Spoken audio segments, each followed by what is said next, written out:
It's Mark Husson's Astrology Hour. Time for you to expect something wonderful.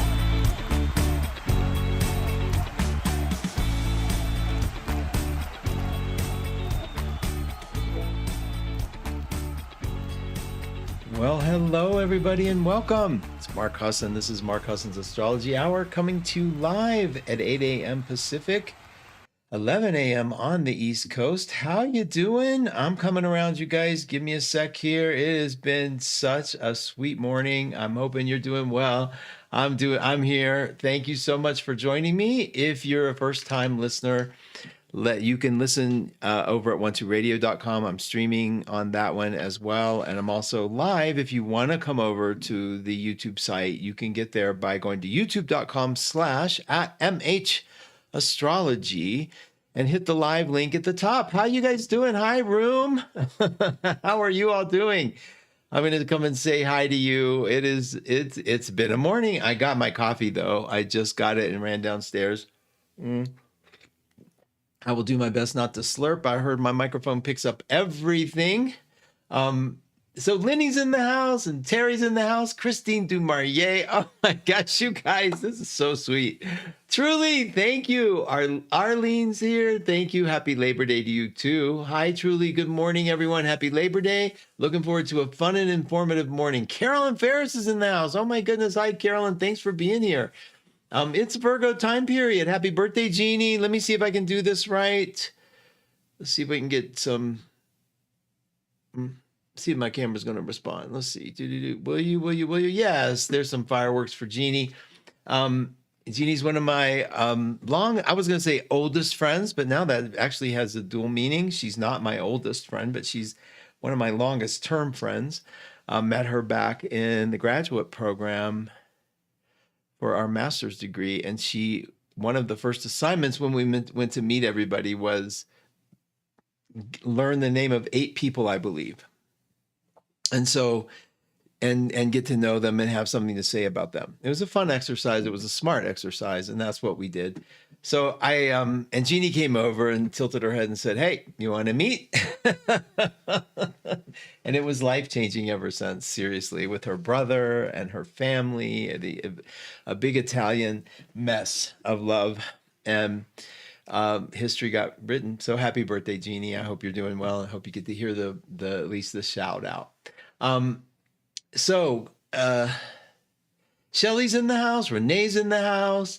Gypsy Skies Caravan, thank you for being here from Canada. Diane, thank you so much. And Anita's in the house. Carla's in the house. This show is a highlight to every Monday. Thank you so much. That's so sweet. Let's keep it that way. I want to be a bright spot. I really do. We have so much going on. This is a Sag moon, and it's going to switch into Capricorn tonight. And the fun thing about it being a Sag moon is it basically has that fire inspiration, and it also is connecting to Venus in Leo. So we've got this sort of like wonderful surge of Venus and Neptune in love. It's easy to feel the love. It's easy to feel inspired when you have this fiery kind of moons. Now it's going to go into Earth later, which it will then make a connection to Virgo, and we're going to talk all about that. I appreciate all the love on the astrological moments. I look at those, and a couple of the most amazing t-shirts are from a friend, Annie, who's she's a little Aries friend of ours, and I get these shirts in the mail. I am so Mars and Pisces that I tell John, "Oh, I don't remember ordering these, but look what good taste I have, even when I'm half asleep and ordering things." They weren't even things I picked out. It was from Annie. So thanks again, Annie. Thanks for the love. It's very sweet. Watching from Seattle. Hi, Donna. Thank you. That's so sweet. She said she enjoys me on Monday mornings as well. You guys are so sweet. Thank you. You know what? The astrology has a knack of doing these things where what I think it does more than anything else? I think it helps us understand, bring a certain kind of like translate this moment into something, help me make it make sense kind of thing. Because if we look at it as not I know I do this a lot, so I want to make this perfectly clear. I'm not being too hypocritical. It's not about predicting the future, even though I look and say, here's what the energies look like. It's really about translating the moment. It really is. Like, we can't put words to it. So I know we'll always say, oh, it's, a Uranus moon conjunction. Or John will say, it's your sun Uranus conjunction. Which is because I said to him, John, I ran away from a kindergarten at 2 years old. And he was like, sun Uranus, sun Uranus. It's so cute how we transcribe everything into astrological data, right? And I think it helps us when people pass, when they die. We can look at a chart and see the moment they chose to leave, but you can't look at that chart and say, this is the moment they're going to leave. You can't. People say they can, they can't. They can say this is an opportunity maybe that they might choose to leave here. And I'm speaking in so new agey terms, like choosing to leave and things like that, though I don't really think it's our conscious mind that makes that choice. It's our other mind that makes that choice. So you're not really, Mark isn't choosing it, but a part of him is. And so just to make that distinction, and the way I help remember that is the part of us that has dreams, that part that's choosing those dreams, you're not going to bed going, I'm going to choose this dream and this dream. I know some of you go, yes, I can. I'm like, whatever. But for the most part, it's a higher part of us, right? It's the part that never leaves us, that subconscious mind part, the loving part. I think it's the voice of God. I think it's sort of a part that is always meant to be there to guide us perfectly and to help it make sense. But it takes our conscious mind to sort of sew those together while we're here in this reality. Not to get too heavy on you guys, but I do think that is that's how I like to look at it. So that's how I do. And so when somebody faces an important moment in their life, you look at the chart and say, this is the energy. And so if somebody passes under a particular energy, I know how, I think I know they went because it was an opportunity. It was an expansion. Another time I might look and say, oh, I think they left because it was heavy. Life was too much, or they lost a sense of purpose. But it's always hindsight. It's never prognosticated, at least by me. And I think it's definitely astrological integrity to keep it that way. Okay. I don't like that. I don't like that we try to know. Now, secretly, I can look at charts and place important dates in there and say, is this an exit zone or is this but we do have some choice about what we're doing. So it's ridiculous to pretend that we don't. Now, having said all that, let's talk about the weather pattern today. Let me bring on some of the look of today. Now, there is a way for me to do the big monitor. Here we go. Let's go to the chart. Yay. I can't believe I press a button and it works. Oh, Lord. Okay. So, let's get your eyes acclimated. You guys find the mouse. I'll keep circling the mouse and I'll tell you the time position. And those of you listening, it's a big circle. It's an astrological chart. It's think of a big clock. And I'm looking at the 9 o'clock position. And so I'm going to bring that in. So this is the 9 o'clock position at the eclipse. Is this the exact moment of the eclipse? Yeah, it is. See, and here's how I know it's an eclipse. Look at this. Here's the sun, and it says 15 degrees Virgo 22.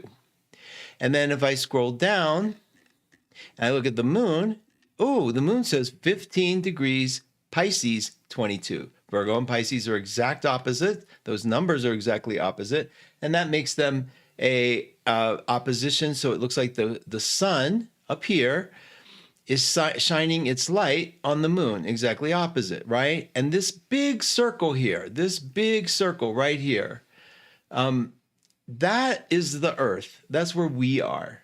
So we're in the middle of this line of light aiming at the moon, and we're sort of casting our shadow on the moon. And that direct line of fire is why it's an eclipse. And now I'm going to bring me back in here. Hold on.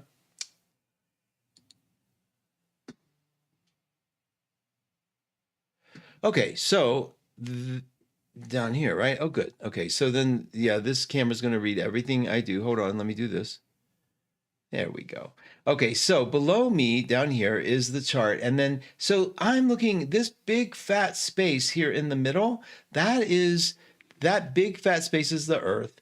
And we're looking at this opposition between the sun and moon. So we're looking at this eclipse. Now, one thing to also note, these horseshoe things here that are right next to the moon and the sun, that's a horseshoe. That's a north node. It looks like a little N. So that's how you remember it's a north node. And this looks like a U. This is the south node, upside down horseshoe. Those are in the same sign also. So the sun and moon are really aligned up with the earth. And those two things sort of underscore the fact that it's going to be an eclipse. So and you'll look, all the books will agree, the news will agree, this is a total lunar eclipse. Why is it called a lunar eclipse? So think about it. Something has to be blocked. That's like I've eclipsed your energy, right? Or the light eclipses.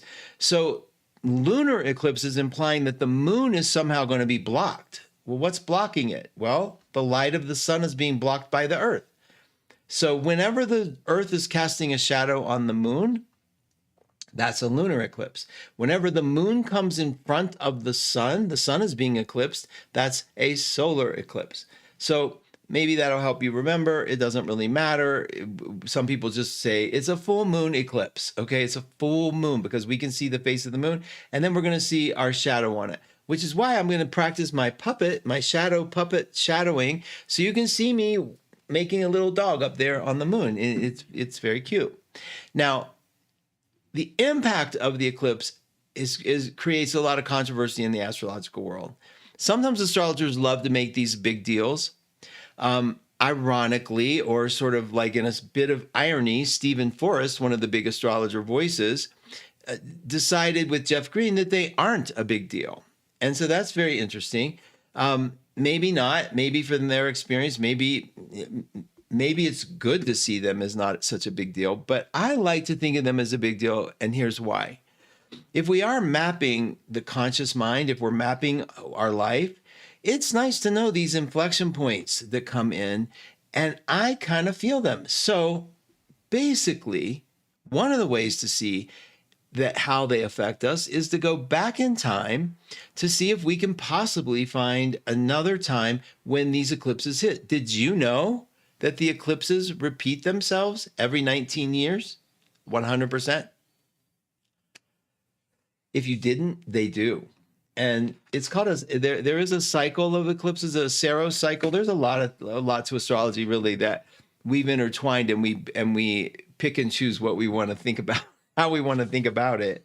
But back in 2006, the moon wasn't exactly 22 degrees, 15 degrees of Pisces.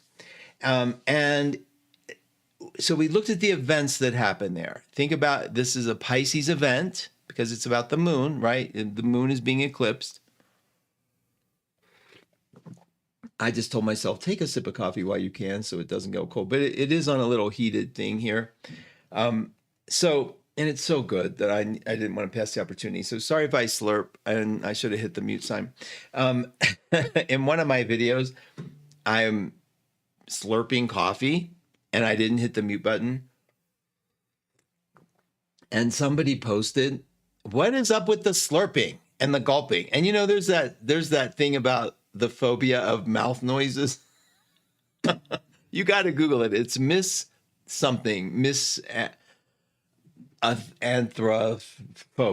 phobia, something like that has to do with mouth noises. Alexa, what's the name for when you have a phobia of mouth noises? Watch. From medicalnewstoday.com. Misophonia is when specific sounds, such as everyday noises like... Alexa, thank you. Misophonia. Okay. So apparently I had that with my dad. Seriously. If he even... I'm not quite sure how to help you with that. Okay. Thanks, Alexa. So I had that with my dad. Like if we were sitting at the table, because he had some horrendous noises that would emanate from his mouth, and very syllabish, and juicy, and making noises like getting the stuff out of his teeth. It was just horrifying to me. And I would sit there with my head like I would just, I don't know what it was. It was probably my deep subconscious hate of him. Unfortunately, I mean, that's just, it's like I said, unconscious, very deep. But I couldn't take it. So this woman was like, "What is up with the slurping?" And I said, "Oh my gosh, I'm sorry. You're right. I hate that. I don't want to hear you making noises." Now, I don't have that with other people. I could all day long do mouth. It's okay. But I understand it. So anyway, I digress. Back in 2006, September 7th, 2006, we had this exact eclipse. Can you all remember 2006? I vaguely, it was the year we decided we had to sell the store and we had to live in there for 2 years. I think 2007 is when we actually shut it. And 2006 was the year when we had the snowstorm. We opened it one last time to see, because I had invested all this money to buy new merchandise because we had been blocked off from the highway access for 4 years. We were able to survive as a community store for 4 years without any highway access. When they were finally opening the access, I was so happy. It was like I was celebrating. I put $10,000 on a credit card. Tons of money for me, still is. And we invested it in the store, and we had one of the biggest blizzards in Denver that year, Christmas week. Nobody could come. So needless to say, it was the omen I needed, and I trusted it, and we're here now. But so that happened, and think about the lunar eclipse. Water, it's a watery moon. So now, what about that eclipse? Well, the Pisces Einstein during that eclipse published, wait a minute. First of all, in 2006, it was Stephen Irwin had his death. Remember him, the crocodile guy with the manta ray went through his heart. Tony Blair of England decided to step down. There was a new planet named Eris. It was a dwarf planet, and they named it Eris. Now, here's where it's interesting. Eris was discovered that year, and Eris was on Einstein's sun when he introduced the theory of relativity, which destroyed reality as we know it. Very Piscean thing to do, okay? And it was also, let's see, that eclipse also ended an Israeli blockade. Oh, here's a good one. The New York implemented a moratorium, that eclipse, on new liquor licenses because they were inundated with the nightlife venues, and they stopped the sale of liquor. Some of you might remember that. I actually do remember that. Now, keep that in your head, because I want you to hold the idea of that's the kind of change. It's a Piscean lunar moon. It's a moon, and when it's in Pisces, it's dreamlike. It's weird. Okay, you Pisces, I'm sorry, but you guys can be weird, right? I have Mars in Pisces. I can speak a little bit directly, but it's that you have a reality that's very fluid and and I'm not making fun of you. I want you to really come into the idea that what makes people different astrologically is that Piscean nebulous reality, that adaptability, that becoming something, the chameleon-like quality to literally absorb the energies of the person that they're close to, right? That's the energy coming. And this eclipse is happening on Sunday, so a week from yesterday. And so it's good to be prepared for it. The world becomes like, we start getting really sensitive. We talk a lot about the Pisces moon and how we feel under them. So we get a little like, I get nostalgic, and we think about people from our past, and music means something, right? I mean, the whole trippy experience. And this is happening next week as an eclipse. The Earth is going to be in alignment with that rays of that energy. Okay, so the light of the sun in Virgo is going to be on the Earth, and the Earth is spraying that energy over to the lunar moon. And so we're getting hit by both sides. So it's good to understand the sort of fluidity, the nature of this. Now, where it hits in your chart is going to be a big deal. It's 15 degrees of Pisces. So we start with the idea that let me make the chart just a little bigger again. Let me see how y'all are doing. Hi, Fran. Welcome. Hi, Ann. Welcome, welcome, welcome. Okay, you guys. So let's talk about how it's going to affect us, because I know that I can get a little mired in the details, but I want you to pay attention to the world a little bit. I know I tell you stay away from news, stay away from things that depress you, and I'm not saying stay in the news. I'm talking about the biggest voice, like the thing that rises to the top, the big events, because we want to look for these events, because there is this. I'm gonna try to demonstrate it for you. Let me get the big screen. Hold on one second. There we go. All right. So Mercury, I want you to look at Mercury right here at the top. Mercury is in Virgo at 10 degrees.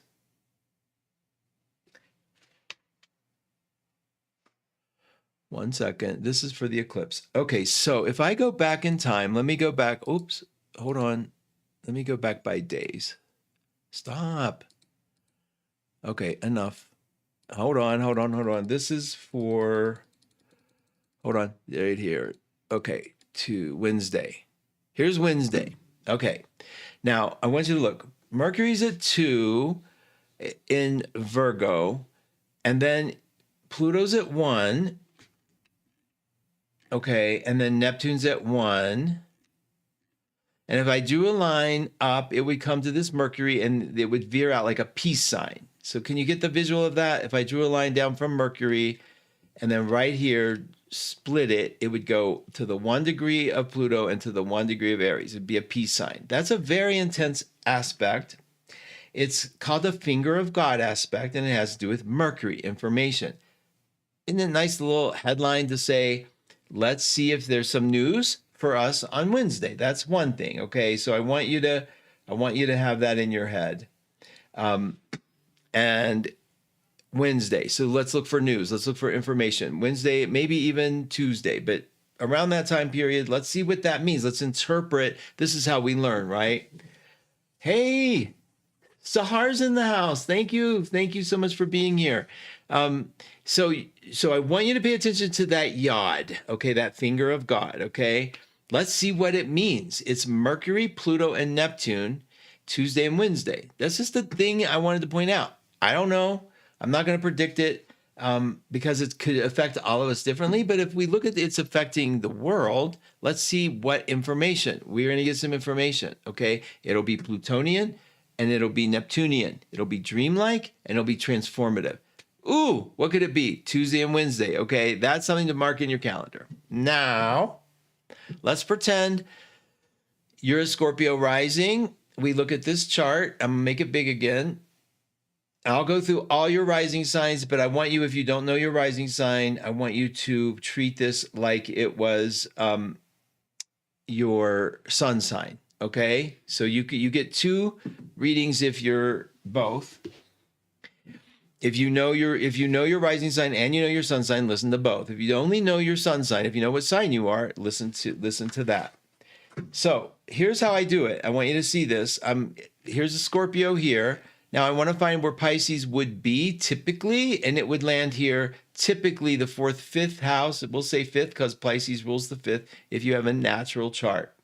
So in general, we're looking, if you're a Scorpio rising, it could be about romance. It could be about fun. It could be about children. It could be about what are you doing in your leisure time? It could be about like wanting to play more, wanting to get more creative. But there'll be a pull here for something in the 5th house. It could involve children. It could involve, again, a romance. And it could also involve your playtime, how you play.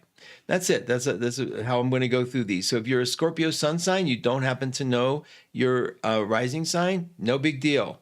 So now let me move this up a little bit, and we're going to go, and I'll just do these. I'll make sure every sign gets touched. Here we have, we're going to do Libra. If you're a Libra rising, okay, or a Libra sun, but Libra rising, I'm going to stick with rising. You fill in the blank for sun. This is your 6th house. It's going to really involve, and it could, see if it lands in the 5th, but close to the 6th, just treat it like the 6th house. This is your rituals. This is why you wake up in the morning. This is what am I doing with my life energy? This is the stuff that sort of allows you to check in on your health your routines, your emotional, psychological well-being. How are you dealing with what is the purpose? Like, I know a few Libras that might be asking the question like, what am I doing with my life, kind of thing. And this moon triggers that energy for an answer. And so this is very powerful for you getting a new regime if you need to, breaking an old habit if you need to, but moving in life in a way that is really supportive of your where you are. Okay, so just keep it in that zone. If you're a Virgo rising, okay, then typically this will be seventh house issues. This might have to do with your relationships. It might have to do not just personal relationships, but all the people outside of you. So this could have to do with partnerships at work. This could have to do with you hearing something about yourself. A lot of people in the seventh house, you just come out and you're just being able to relate contractual agreements with people, the traditional things that the seventh house would be, but also how is your relationship appearing for you? You might be asking that question. You might have noticed that with you have Pisces in the seventh house, that you tend to merge very closely in with your partner. A lot of people with the sun in the seventh house must have a relationship if you see that in yourself, or identify a lot with other people. So this is a good chance to check in on your identity. What are you identifying with? And really get rid of the things that aren't working and embrace the things that are. Notice that wherever I tell you this is happening, the North Node is there too. So this eclipse is telling us these are things we want to accomplish. These are things we want to have come into our life. Okay, and they're Piscean. Okay, we want the compassion to be there. We want that ability to merge and be emotional to be there. But we want to do it in the higher octave format, which is like, let it push out all those old things that we haven't let go of. I was talking to somebody the other day who said they keep friendships because they're too scared to let them go. I guess I understand that, but I also hear that. Okay. It says a lot about like, okay, well, what happens when it is time? How will you ever know? Hold on. Okay, I love mute buttons. Now, let's keep moving. Leo risings typically, but if you don't know your rising, you do your sun. This is eighth house. This is about intimacy. This is about inheritance. It's about money from other people, but it's also about looking underneath the things in your life, uncovering that sort of scorpionic vision below the surface. Let's say you've been mistrusting of somebody, and this is your chance to lift the curtain back and see what's really going on. This is because you can do it now with compassion. You can do it now by understanding maybe the motive wasn't just to hurt you. Maybe the person was acting out of fear and you interpreted it as hurt, okay? In one of my videos, in one of my gaming videos, I said, I get so jealous when you win. And I said it just like that. But I'm so happy when you do because it gives me hope. And I got a person posting a really mean comment about how dare you be jealous. You better, like it was, and so my approach to that was, this is a hurtful arena, the gaming industry. It is, because people can lose money and it's very scary. And I know that. I know for people it can be hard. And so I just said that. I said, I know this can be hard. And I'm sorry how you heard that. But, you know, it wasn't a lame apology. It was just like, I'm wishing you all the luck in the world, because I'm not going to sit there and prove anything. But I think I would say that's a great example of how Leos can misinterpret. Not that I know her sign. I'm just giving it as an example. So go below the surface. This is also a great time to get a little more intimate if you've been having trouble connecting with somebody that you're really interested in. And also to uncover the truth about a certain financial situation, and possibly a good time for you to do to look at your inheritances and look at struggles that you've been having, and this could be okay for you financially. Jamie Faith is in the house. Hi, Jamie. You know, Jamie and Sahar and Drew Ann and Kat and Christine, they do these moment things. I hope you guys that are here, that all of you, if you have a YouTube short, Lenny, any of you, Terry, please, if you're doing shorts, post your address here. And you guys that are listening, please subscribe. You won't get an email every time. You only get a subscribe if you hold the subscribe down and press the bell, which I do hope you'll do. But it shows YouTube the love, and it lets these people build up who they are for the world to see. So thank you for that. Hi, honey. It's good to see you, Jamie. There she is. She did it right away. Jamie's so good.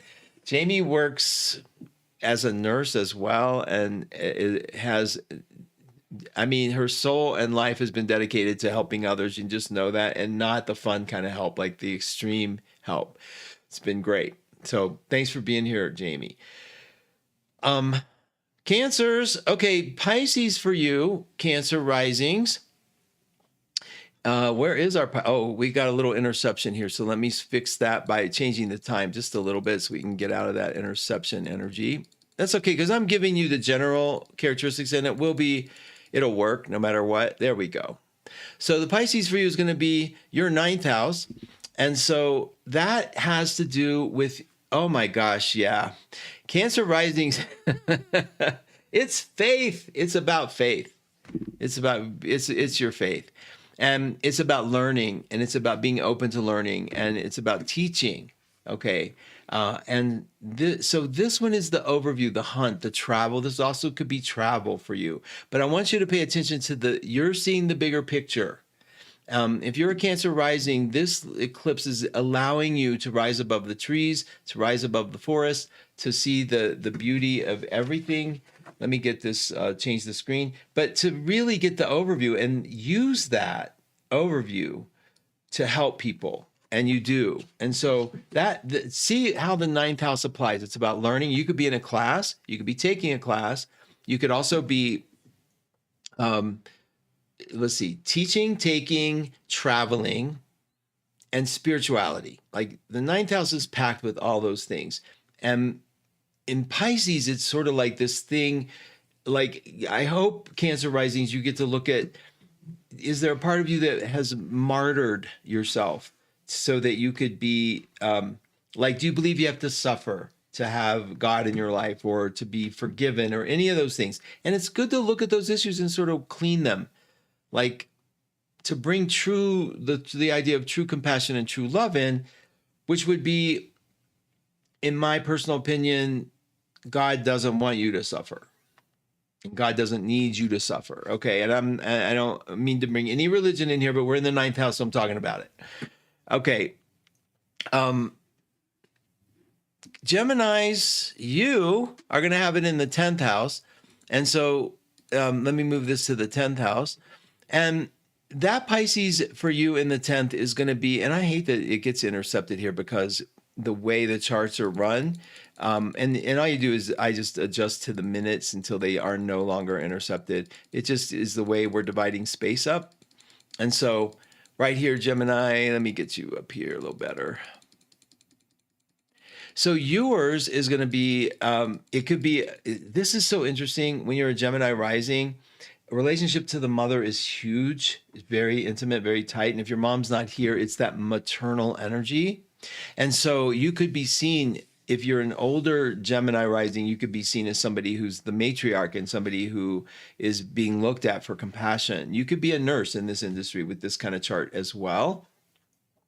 And I want to talk to you about Saturn leaving. Saturn is also, that's one of a big event happening this week. Saturn is leaving Gemini. Did it already do that? No, it leaves.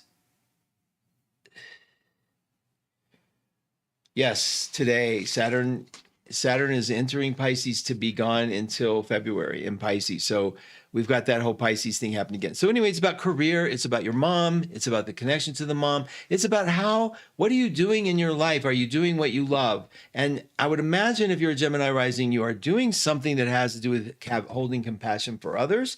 And if you're not, I think this moon's going to call that attention to you. Lenny said, thank you for putting that up, Sahar.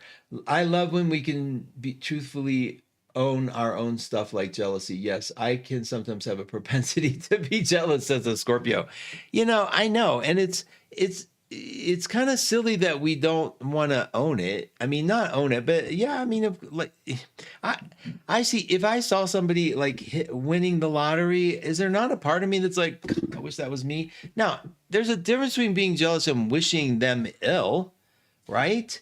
And so there is such a thing as Schadenfreude, Schadenfreude, which is the getting a little pleasure out of somebody else's pain. There's times where that might be appropriate. I mean, somebody that you really, I remember the person who tried to steal my website from me. I didn't mind that she got stung a little bit, but anyway, not to digress, Geminis, pay attention to the career thing, see where that's happening for you, especially in your rising.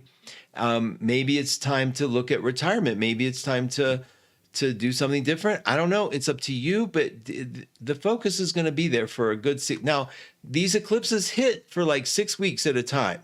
The energy, the theme, and then this is the month of eclipses, so we're going to have a few, and we get to really intensify what their meanings are. So this is kind of fun. All right, and then let's go to Taurus. So Taurus, yours is going to be the 11th house. This is a focus on several points. This can be, oh, thanks, Terry. Is it really? Okay. Yeah, the bath. Oh, you're right. Thanks, Terry. I covered up the screen. Terry let me know that you're seeing a bath house. You're seeing the bird bath. That was just an accident of a button. So let me get that back up so you can reorient yourself. Thanks, Terry. All right. So Taurus, you're here in the 11th house. And the 11th house is an interesting one because this is where people retire. It is. It's also where people have colleagues and coworkers that they associate with. And it's also friends. And so this eclipse is sort of highlighting this 11th house. They call it the house of hopes, wishes, and dreams. And think about it. If you were about to retire, you probably are thinking about your hopes, wishes, and dreams and things that you want to have in the future. Let's see what that eclipse unfolds for you. And then Aries, you... There it is. Aries, yours is the 12th house. For you, this is like really using symbol. This is big for you guys, really, because this is about symbolism and dreams. And Neptune's in Aries too. So you guys are really susceptible to this. And I want to emphasize just how much. As an Aries, you guys have the capacity to manifest. And this is Aries rising specifically. It can apply to the sun sign as well. Your ability to manifest is huge because fire is the creation energy. Fire is that inspirational energy, right? And if you can desire it, you can have it. When it's in your 12th house, this eclipse, there's a part of you that can tap into this energy. And it's usually when you're alone, when you're feeling, it might be through an inspiration of somebody else. Somebody gives you inspiration from the outside, and then you manifest it. This is a powerful manifesting moon for you, and I hope you'll use it that way. Pay attention to dreams because it does rule the house of dreams, and see if you can look at your world like it were a dream. And if something comes into your life and you go, why did that show up in my dream, quote unquote, and then you can ask, get some interpretation that you maybe normally couldn't get without this. So you have Neptune and this eclipse happening in that house. Very powerful. Love that. Pisces, yours is happening for you as self-expression. This is where this eclipse brings emotion to you. You all might be more emotional than normal. You might be feeling that that you can't hide your feelings, though I don't know that you ever could. But this is where you get to tap into a little bit. The moon's in that first house, so it's going to be hard for you to hide what you're really up to. So, practice telling the truth. Practice telling the truth with compassion. Practice putting who you really are out there and see how it feels. This is a time for you to be emotionally honest. Not that you're dishonest, but I just think sometimes you have all that energy coming in to you that it's hard to discern what's yours and what isn't. And this is a great time for you to start sorting that through. Okay, Aquarius, you guys, this is about your resources, your self-esteem. Aquarians are, for as much as I tell you, Aquarians have a very solid ego. They do tend to like who they are, and they have an ability to rise above any sort of self-doubt. That doesn't mean they're not riddled with self-doubt. When Prometheus brought the fire to mankind, he was riddled with, he was tortured, and it was a metaphor for the fact of should I have done that?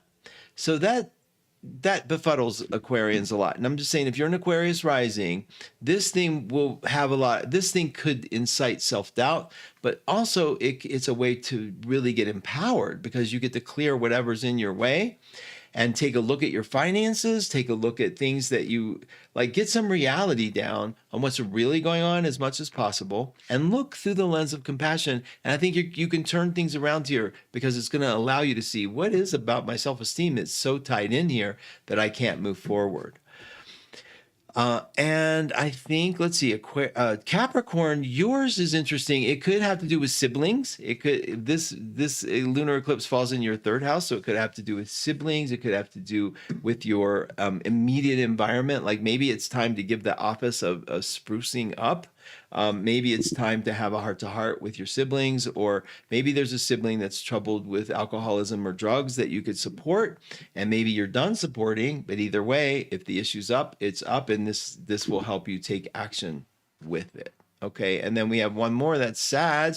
Sag, this moon is really about your home environment, about you being personal, about you pulling in your energy. It's about your ancestors. It's about tapping in to your history and calling upon the support that is from your lineage. I know that sounds a little weird, but it is so important that that's the lowest point of the chart, that we can sort of bring up some of that energy and work it to remember that we are supported all the time, or bring in the wisdom of a grandmother or an ancient that has passed away that you can sort of hear and use that support. Also, on a more superficial level, but not necessarily so, maybe time to spruce up the house a little bit, redecorate, bring in some fun in life like you always do, because I'm sure your house is full of that.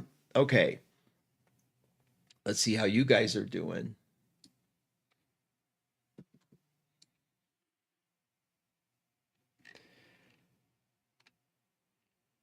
Okay, good. Everyone's okay. That's great. Thanks again, Terry. It's so nice of you to keep an eye on things, because too many buttons to press. Let me bring me back up. Okay, now we want to look at a couple of the big events that are happening this week. And I'm going to be your guide. Let's see. As a Sag rising, I have been doing lots of breath work lately. It feels ancestral, so this makes sense. Oh, Fran, you're so nice to tie that in. And it will, and I think that is good. You guys are like, that personal breath work is so symbolic of taking that link all the way down to the center of the earth and feeling that, because you guys can live way up here, and God bless you. It's where I would live if I were a Sag constantly. And I am an honorary Sag because my son is in the ninth house. But you guys can, like, it's nice to take a minute and bring some of the force that is fueling that up from within. And I love that you're working on that. So good job. Now, let's take a look. I want to show you, Saturn is retrograding, and it is a historic retrograde. Here. So I'm looking, this is an ephemeris, and in this book is every list of every planet, what they're doing, and I just run my little finger down, and I can tell you Saturn went retrograde. Saturn went retrograde back in July, but its retrograde motion was in Aries that whole time, and today it enters Pisces. Okay, so Pisces, you thought you were through with Saturn little rundown. This is the final two hits.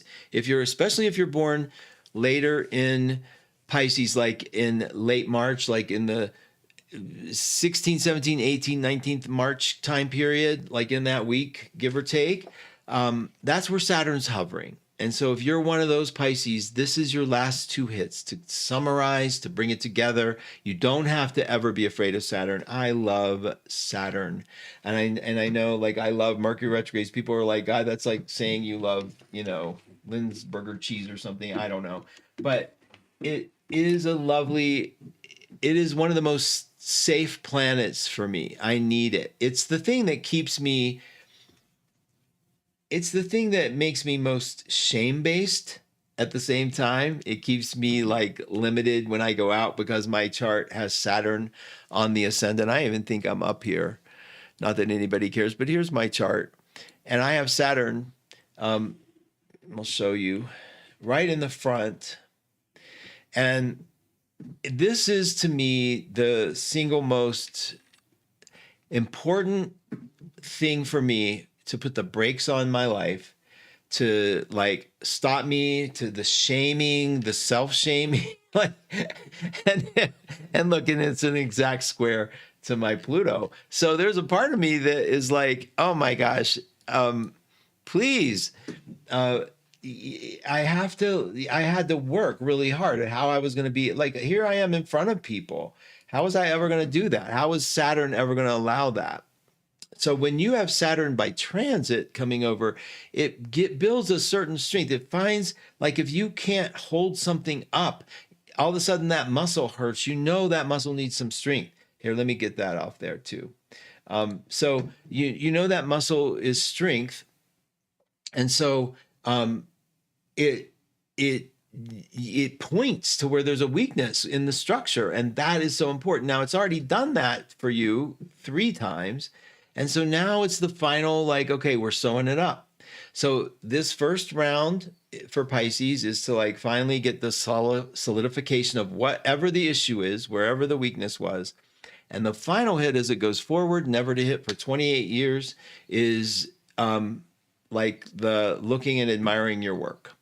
So these aren't awful, but it is an opportunity to find out where the weakness is in the structure that you're building. Okay, so Saturn's doing that today, going into Pisces, and we should feel the shift. So if anybody's feeling a little wonky, which is like a daily occurrence for me, but if you're feeling in general like, wow, like today for me, I had a moment where I was like, whoa, okay, hold on.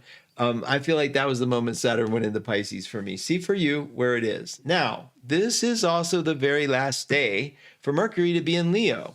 So let's bring the chart for that forward. And that's today. This is today. Now, if you look here, Mercury is in Leo at 28 degrees. Tomorrow, I'm going to move the chart forward. Oh, you can't see that, right? Because I keep changing the charts on you. No big deal. I'm coming. I know it must be frustrating. See, this is tomorrow. Mercury enters 0 Virgo.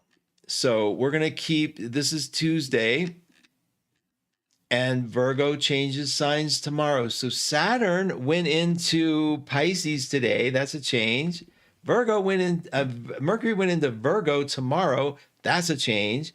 And every time a planet changes signs, we have a little adjustment to do. You all understand that, right? I mean, we have to get to the point where we get a little more comfortable and get our sea legs back, but that's happening. Now, what's Virgo mean for Mercury?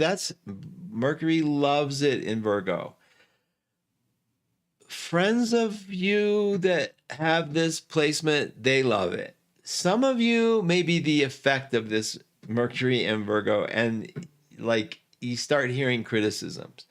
Not only in your own voice, you hear them from other people. Mercury in Virgo has a way of looking for the flaws in everything.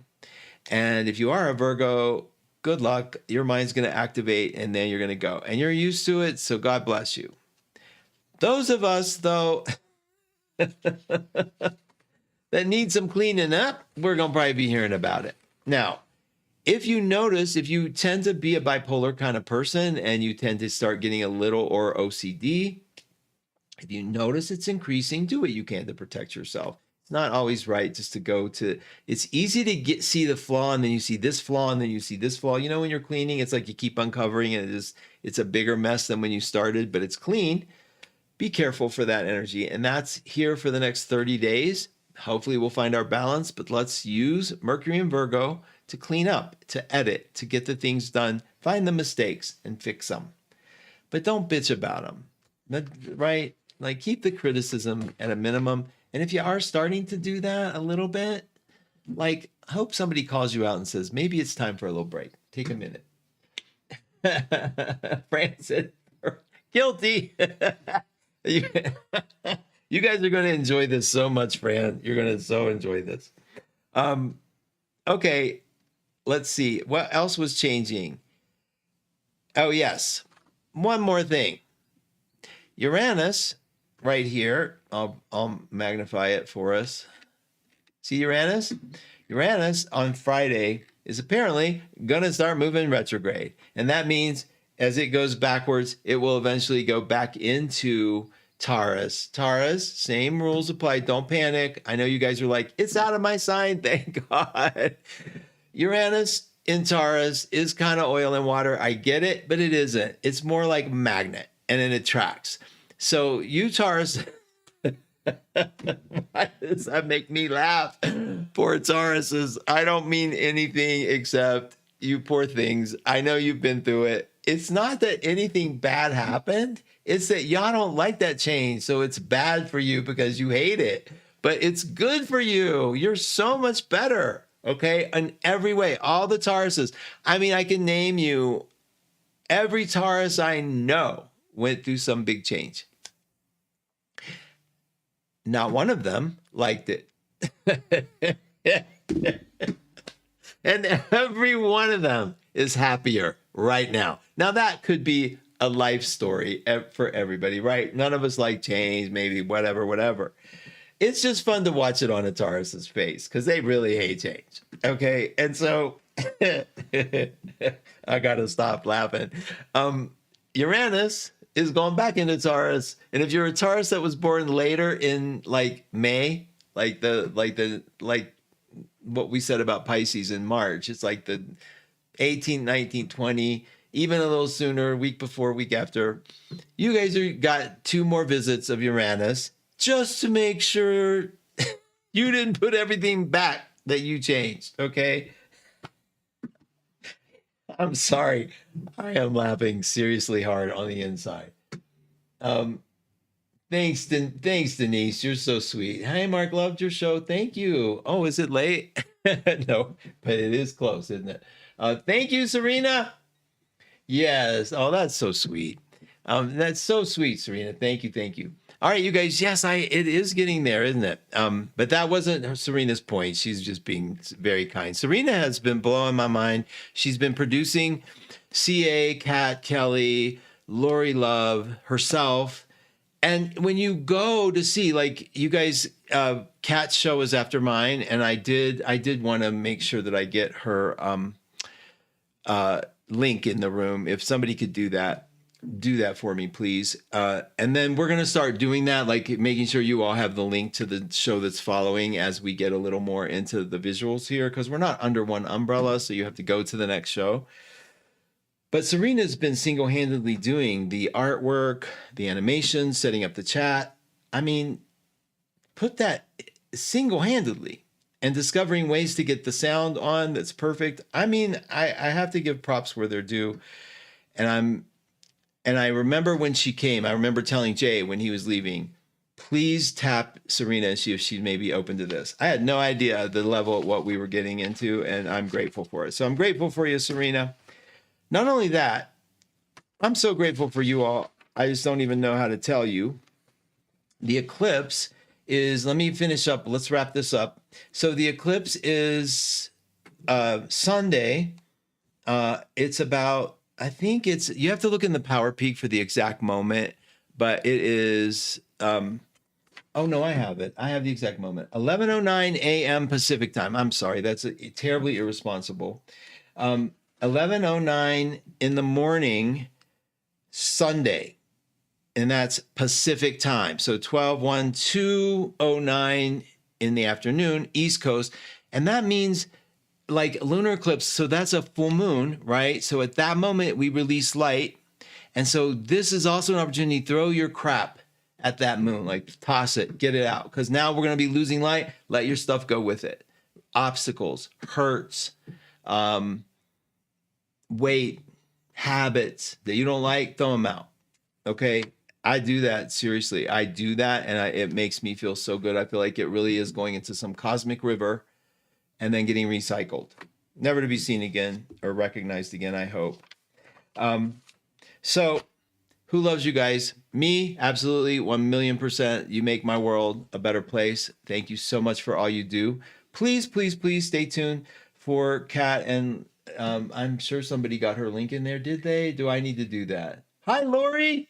Thanks for being here. I'll get cats. I'll get there it is. Thank you, Terry. Thank you. Terry put it in there. It's youtube.com/@Cat Nicholson, Nichholson 12. Terry, you're the best. Thank you so much. You guys mean the world to me. I don't know. I seriously don't know what I would do if you weren't around. So thank you for all you do. I'll be talking to you next week, same time, okay? And doing my Monday monthlies and written by the stars /numerology instant reports. Talk to you soon.